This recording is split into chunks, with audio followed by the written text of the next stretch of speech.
Welcome to the Witty and Gritty podcast, where we believe that lifelong learning and relentless determination are essential to developing your passions and reaching your goals. Here to help you along the way are the hosts of the show. Take it away, ladies. Hey y'all, I'm Brooke. And I'm Farron. As educators and high achievers, we're passionate about providing our listeners with effective strategies to help navigate life's obstacles and reach your goals sooner.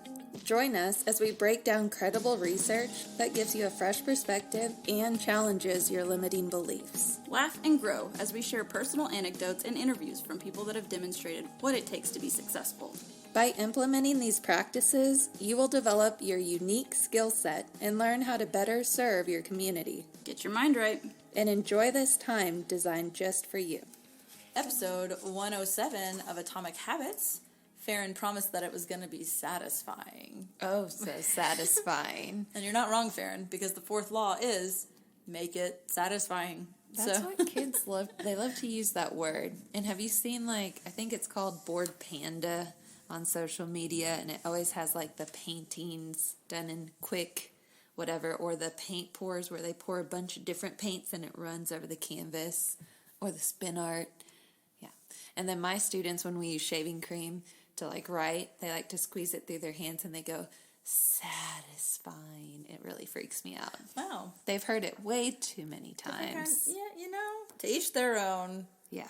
We want to make your habit satisfying. Yes, that's what we're talking about. Chapter 15, the cardinal rule of behavior change. Right, so that is what's immediately rewarded is repeated and what's immediately punished is avoided. So, isn't that the truth? Yeah, we are. I mean, people say we're a microwave generation, but that's been humans forever. You kill a deer, you get to eat the deer. Yum. Yeah, you touch the fire, you get burned. Ow. You don't touch fire often, do you? Right, see? Yep. So again, it's that immediate, that's just how our brains have been wired. So there's that. So again, with the fourth law of behavior change being make it satisfying, if you can immediately reward yourself, we're not saying go crazy. Every time I work out, I'm going to buy new shoes. That's a terrible idea. That's a lot of shoes. Yeah, where are you going to put those? And also your bank account is hurting, so that's not what we're saying. Yeah, I think that's the hardest part of this is finding creative ways to reward yourself. In the example, he gives a book in the example, if you're trying to really focus on, hey, maybe I do need to breathe, like you were talking about, Farron, with the app that reminds you to breathe, he talks about taking 3 deep breaths and smile.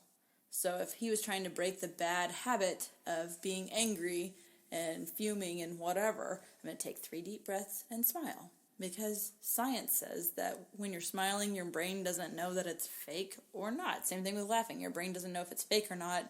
It just is like, oh, okay, go, endorphins, yay. So it'll kick back into the habit loop. So if you do struggle with raging out or whatever, Enneagram 1, 9, 8, somehow. 9s you dismiss it, but for 1s and 8s, yikes, breathing. Take 3 deep breaths, smile, and that's going to slowly over the course of time help calm you down faster. Yeah, I like to use intrinsic rewards and free stuff because you could find yourself almost creating negative habits out of rewarding yourself for completing the good habits. So with the students that struggle with reading, I always love to point out all the things they're doing right, and then I remind them of one thing, in case they forget. Never frame it as an error or that they messed up. It's always all the things you're doing right in one reminder. Yeah. Even if there were actually 7 reminders that they needed. I try to keep that ratio high to low. Yes. And then, it could be once I put the clothes away, I'm going to watch 1 episode of my favorite show. Yeah, the thing you have to do and then the reward. So again, that's building upon what we spoke about earlier. And so just don't think that you have to go out and spend money or reward yourself with a bad habit later. Sticker charts. I know that's super teachery, but you could give yourself circles or stamps. Oh, it's really cute in the bullet journals. Have you ever seen where they make a grid and then they color code the feelings? I think that's coming up in the next chapter though. Anyways, That's good. He talks about the paperclip method, and grown people use sticker charts. They just do something different, moving marbles over or adding. So the example is the paperclip method. Every time it was this one successful sales rep, but he didn't start out that way. What he did was every day his job was to move 30 paperclips, and he moved a paperclip every time he made a cold call. And he moved it over, and every day his job was to go back and forth between those paper clips. And over the course of time, he became the best sales rep, which led to more success in other places. So it can really be something as simple as that visual cue. Oh man, I see a paper clip. I need to go make a sales call real quick. Whatever works for you. Yep. All right. Chapter 16. How to stick with good habits day. Day. Every day for translation. Could do this all day. Okay, so this is where he talks about the habit tracker, like you were mentioning earlier, Farron. So even if it's it doesn't have to be some fancy poster you hang on the wall. But it could be. It could be. If that's you, you do you, boo-boo. There's actually a free one. He gives the resource link in the book. So there's that. You can print you out one. You can make one. You can keep it in your daily calendar. Sure, you can put it on your phone, and you can just mark up the picture if you want. There's lots of ways to do it, so pick a way that works for you. In episode 61, we interviewed Rich and Aimee Hampshire. They were part of our Switch on Your Brain mini-series, and Rich talked about how he was able to get his mind right to where he could quit smokeless tobacco. And it was one of these like love-hate relationships he had with it. Then finally he decided to quit. But the way he did it, he talked about every morning he had his big calendar and he prayed over it, like, God, give me the strength just to get through this one day. And he would write on the calendar, and then when he got home, he would be like, hey, cool, I did it. Yep. And who doesn't like to create a to-do list just so they can cross the thing off? One's oh like that. Oh my gosh. 6 is like that. I love it too, like if I do something, 9s, that wasn't on the to-do list, I will then go write it on the to-do list and then immediately cross it out. Well, extra is a bit of a stretch. Maybe I was avoiding the other things on the to-do list, but this too was also good. But it looks like I got nothing done on my list, so I have to put it on there and cross it off. I see what you did there. Yeah. Jacob, now you know. It's extra, right? That's what you said. Yes. Farron's doing extra. Yes. So, again, the power we are visual people. Again, he talks about cues all up in the book. So, if you have that calendar that you look at every morning, and it has you with an X over each day, it's that subconscious reminder that you don't want to break the streak. You want to be able to put an X on that day for today. So, habit trackers are very helpful. They increase the odds of you accomplishing the start of that habit to keep it going. A bit of word of caution here. He does say just because you can measure it might not mean you should. So we've used health a lot, but if your goal is to lose pounds and you're rewarding yourself when you lose a certain amount of weight, like numbers on the scale, that can get finicky. You might want to instead reward yourself at looking at, your skin's improving because you're drinking more water. Your clothing just fits better because certain areas are tightening up. Instead of only judging your progress and your success by the number on the scale.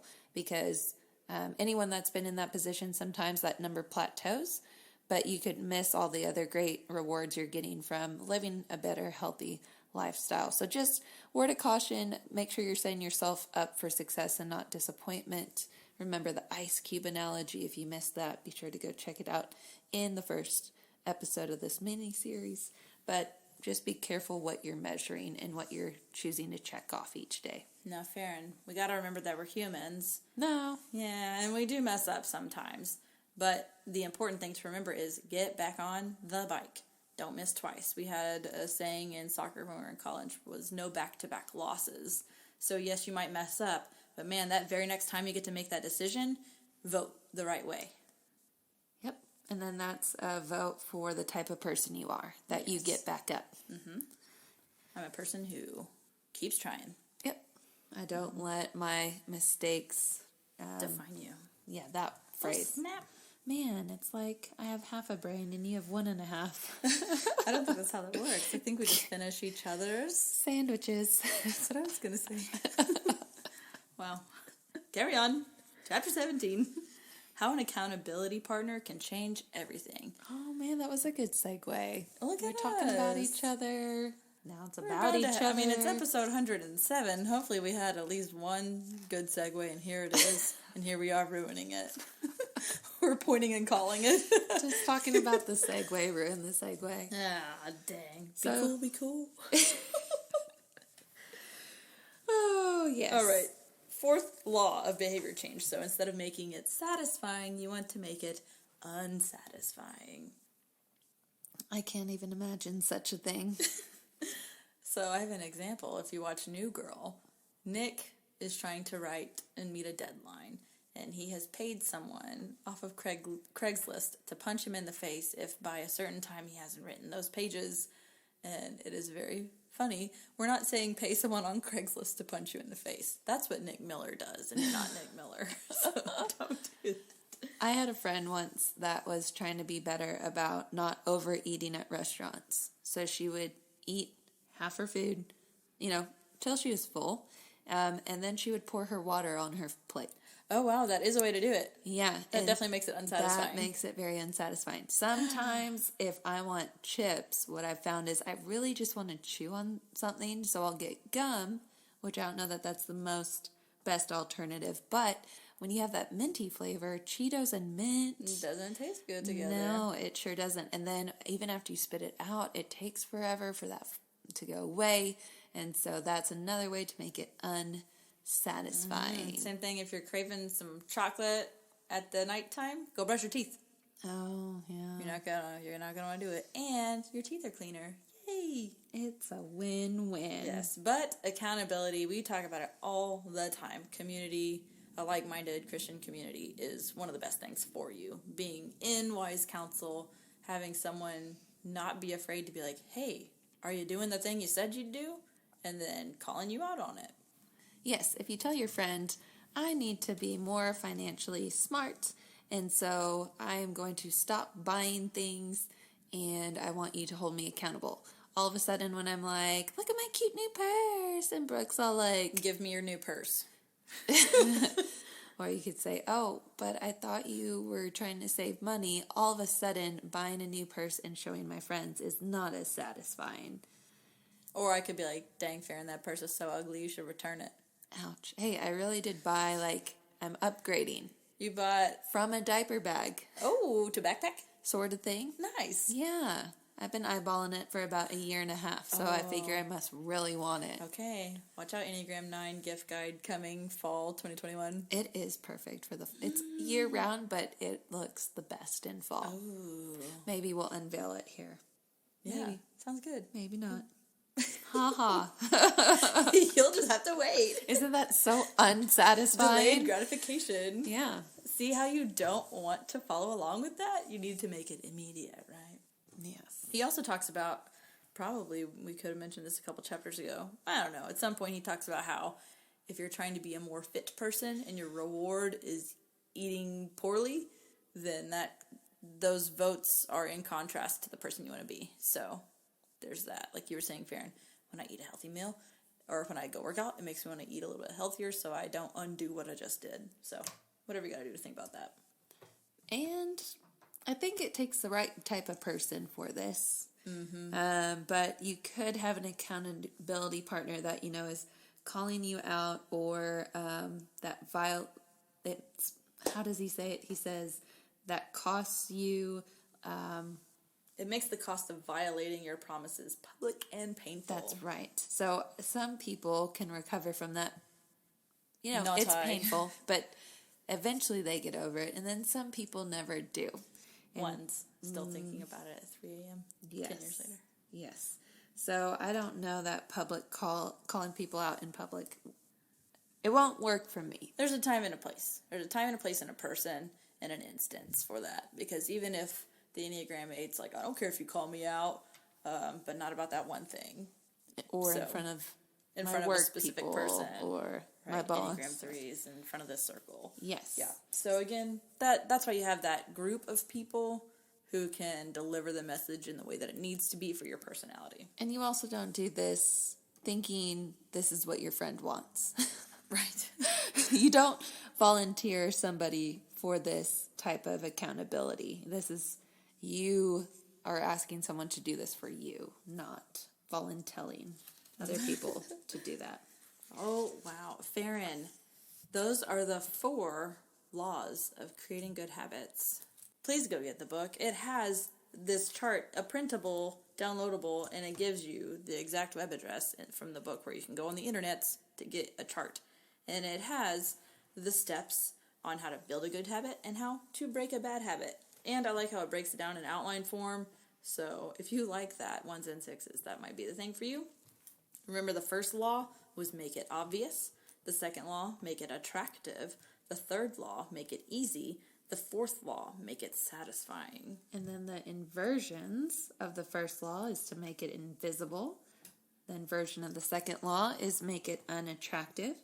Of the third law is make it difficult. And the fourth, make it unsatisfying. I do like that he has all of these printables and downloadables and all the things. All the ubbles. Yes, all the ubbles. Because I'll get to the end of a really good book, and if I don't write or journal about it or do some type of form of that, I forget I just know it was a great book. And they're like, well, tell me about it. And it was awesome. Yeah. So definitely make sure that you are writing down what you're learning. You have better chances of retaining the information and putting it into action. Right. Also in this outline, it gives you the examples about the habit stacking and how to fill in the blank with different sentence stems that we've given y'all over the course of these episodes. So make sure you go check it out because you're going to want it. It will be a very useful tool for you. That's what we're here, providing the useful tools. Yes. Okay, we have one more episode of the book study portion, and then we'll get to our interviews. So tune in next week, and we're going to talk about how you can apply some advanced tactics and go from being merely good to being truly great. I feel like it's the black belt of this book. Yes, I like that. Hi-ya. Bye. We help hardworking Christian women get the growth they want by giving them the tools they need in order to have more joyful lives. We love providing our Christian-based personal growth podcast to our listeners at no cost. If you are enjoying the content, please consider supporting our mission by donating to our Patreon. We're a small team creating the show for our community by researching, recording, and producing the episodes ourselves.